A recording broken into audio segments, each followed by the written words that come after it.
silent alibi. In the quiet town of Silverbrook, where the mist from the nearby river shrouded the streets at dawn, nothing much ever happened. The most exciting news was the occasional lost dog or a minor traffic accident. That is until the day the town's most influential man, Harold Grant, was found dead in his lavish mansion. The small town peace was shattered, and everyone in Silverbrook was a suspect. Detective Amelia Fox, known for her sharp mind and cool demeanor, was called in to solve the case. She arrived at the scene, her trench coat flapping in the breeze, eyes scanning the mansion as if she could already see the puzzle pieces falling into place. Harold Grant had been a powerful figure, a ruthless businessman who made more enemies than friends. But he was found in his study, the door locked from the inside, with no apparent signs of struggle. A single bullet had taken his life. The gun was still in his hand, suggesting a suicide. Yet, something didn't sit right with Detective Fox. Suicide? She murmured to herself, bending over the body, examining the gun in his hand. But why lock the door from the inside? The coroner had confirmed the time of death around midnight, yet none of the staff heard a gunshot. Grant's wife, Victoria, claimed she had been out of town visiting her sister, but her cold demeanor caught Amelia's attention immediately. "I didn't love him anymore," Victoria had said flatly, her eyes sharp as a blade. "But I would never kill him." There were other suspects, too.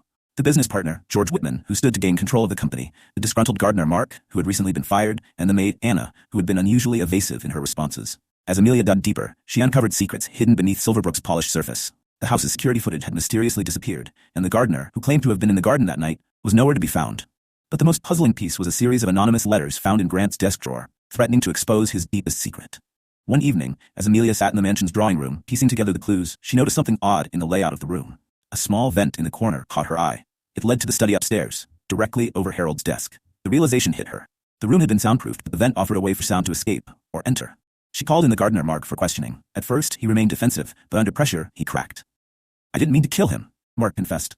"I just wanted to scare him. Harold fired me for no reason, and I was desperate. I knew about his secret. I thought I could blackmail him, but things got out of hand."